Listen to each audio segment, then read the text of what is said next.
রমজান মাসের ইফতারে এর থেকে মজাদার ও স্বাস্থ্যকর রেসিপি দ্বিতীয়টি হয় না। পেট ও মন দুটোই ঠান্ডা হয়ে যাবে। আজকে আপনাদের পানির মতো সহজ পদ্ধতিতে একদম অল্প সময়ে ও অল্প উপকরণে এমন এক চাট রেসিপি শিখিয়ে দিব যেটা ইফতার টেবিলে থাকলে আর কেউ ভাজা পোড়া খেতে চাইবে না। আসসালামু আলাইকুম everyone, I am chef Ishika. Welcome back to iFood channel. মজাদার চটপটে চেনা চাট বানানোর জন্য আমি প্রথমেই নিয়েছি 250 গ্রাম ছোলা। আমি আজকে চাট তৈরির জন্য সাদা ছোলাটা ব্যবহার করছি, আপনারা ইচ্ছে করলে কালোটাও ব্যবহার করতে পারবেন। আমি ছোলাগুলোকে আগের রাতেই পানিতে ভিজিয়ে রেখেছিলাম, তাই এগুলো ফুলে সাইজে কিছুটা বড় হয়ে গিয়েছে। এবার আমি ছোলাগুলোকে সিদ্ধ করে নিব। আপনাদের বাসায় যদি প্রেসার কুকার থাকে তাহলে ছোলা আগের রাতে না ভিজালেও চলবে, আপনারা প্রেসার কুকারে সিদ্ধ করে নিতে পারবেন। আমি ছোলাগুলোকে একদম সুন্দর করে সিদ্ধ করে নিয়েছি। দেখতেই পাচ্ছেন একটি ছোলাও ভেঙে যায়নি বা গলে যায়নি, কিন্তু ছোলাগুলো একদম পারফেক্টলি সিদ্ধ হয়েছে, সেই সাথে খুব বেশি সফট হয়েছে। এবার একটি প্যানে দিয়ে দিলাম 1 টেবিল চামচ রান্নার তেল। তেলটা হালকা গরম হয়ে আসার পর দিয়ে দিলাম 1 চা চামচ আস্ত জিরা। এবার জিরাগুলোকে তেলে 30 সেকেন্ডের মতো ভেজে নিব, এতে করে খুব সুন্দর একটা ভাজা জিরার ঘ্রাণ ছড়িয়ে পড়বে। এবার দিয়ে দিলাম 1/2 কাপ তেঁতুলের কাঠ। আমি 3টি তেঁতুল 1/2 কাপ পানিতে গুলিয়ে কাঠ তৈরি করে রেখেছিলাম, এখানে সেটাই ব্যবহার করেছি। এবার একে একে সবগুলো মশলা অ্যাড করে নিব।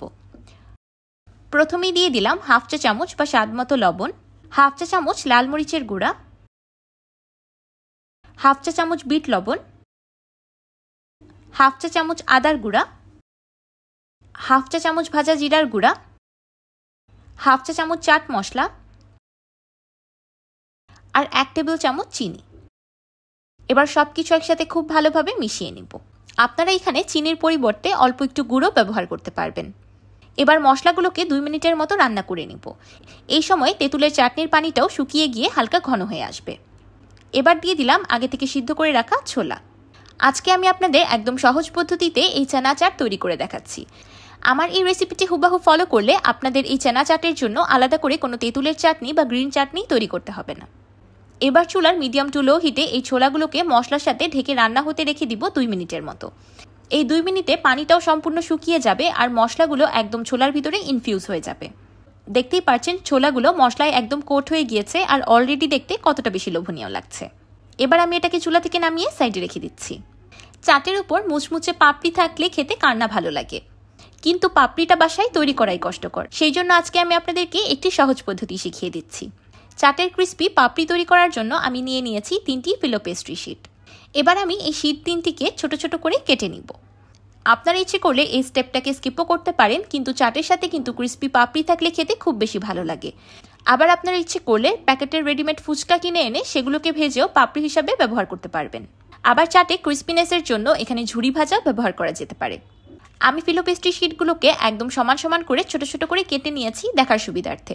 আপনারা ইচ্ছে করলে এলোমেলোও কেটে নিতে পারবেন, কোনো অসুবিধা নেই। কাটার পর হাতের সাহায্যে সবগুলো ফিলো পেস্ট্রি শিট ছাড়িয়ে নিলাম। এবার গরম গরম তেলে এগুলোকে ভেজে নিব। এগুলোকে ভাজতে একদমই সময় লাগবে না, 1 মিনিটে সবগুলো পাপড়ি ভাজা হয়ে যাবে। দেখলেন তো কত সহজ পদ্ধতিতে মাত্র 2 মিনিটেই তৈরি করে নিলাম চাটের জন্য মুচমুচে পাপড়ি। আটা ময়দা দিয়ে কষ্ট করে ডো ময়ান করার কোনো প্রয়োজন নেই, শুধু এই পদ্ধতিটি ফলো করলেই আপনারা খুব সহজে যে কোনো চাটের জন্য পাপড়ি বাসায় তৈরি করে নিতে পারবেন। সবগুলো পাপড়ি একদম মুচমুচে করে ভাজা হয়ে গিয়েছে, এবার এগুলোকে তেল থেকে তুলে নিচ্ছি।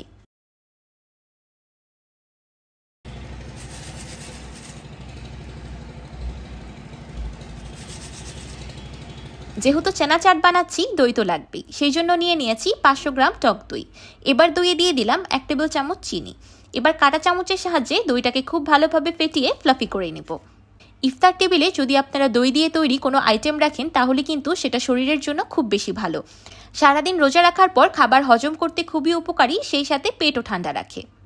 চেনা চাট তৈরি করার সব প্রিপারেশনস ডান, এবার শুধু চাটটাকে অ্যাসেম্বল করার পালা। প্রথমেই একটি বাটিতে দিয়ে দিলাম রান্না করে রাখা ছোলা। এবার উপর থেকে দিয়ে দিলাম কিছু কুচি করে রাখা পেঁয়াজ, সেই সাথে দিয়ে দিলাম সিদ্ধ করে রাখা আলু, কুচি করে রাখা টমেটো আর কুচি করে রাখা শসা। এবার দিয়ে দিলাম কিছু ধনিয়া পাতা আর পুদিনা পাতা কুচি। এইসব চাট জাতীয় খাবারে ধনিয়া পাতা আর পুদিনা পাতা অ্যাড করার চেষ্টা করবেন, তাহলে কিন্তু চাটগুলো খেতে খুব বেশি রিফ্রেশিং লাগে। এবার উপর থেকে দিয়ে দিচ্ছি ফেটিয়ে রাখা দই। আমি সব কিছুই অল্প অল্প করে রেখে দিয়েছিলাম একটা সেকেন্ড লেয়ারের জন্য, যেন দেখতে সুন্দর লাগে। আচ্ছা, এখানে কিন্তু আমি ছোলাগুলোকে সম্পূর্ণ ঠান্ডা করে নিয়েছি। এই চাটটা বানানোর জন্য অবশ্যই ছোলাটাকে আগে সম্পূর্ণ ঠান্ডা করে নিতে হবে। যদি গরম ছোলায় দই মিক্স করেন তাহলে কিন্তু চাটটা পুরোই নষ্ট হয়ে যাবে। একদম লাস্টের দিকে দিয়ে দিলাম আগে থেকে ভেজে রাখা মুচমুচে পাপড়ি, আর একটু দই আর চাট মশলা। আপনারা এই পাপড়িগুলো চানা চাট খাওয়ার সময় একদম লাস্টে অ্যাড করবেন, না হলে কিন্তু পাপড়িগুলো সগি হয়ে যাবে। তো তৈরি হয়ে গেল অসম্ভব মজাদার ও স্বাস্থ্যকর চানা চাট। আমার অনেক আপুদের রিকোয়েস্ট ছিল যে এই রোজায় কিছু হেলদি ইফতার আইটেম শেয়ার করার, তাদের জন্য আমার আজকের এই চানা চাটের রেসিপিটি। পার্সোনালি এটা আমার মোস্ট ফেভারিট ইফতার আইটেম। চাট বানানোর কথা চিন্তা করলে আমাদের মনে হয় বানাতে অনেক ঝামেলা হবে, অনেক রকমের মশলা, অনেক রকমের চাটনি, আরও কত কি তৈরি করতে হবে।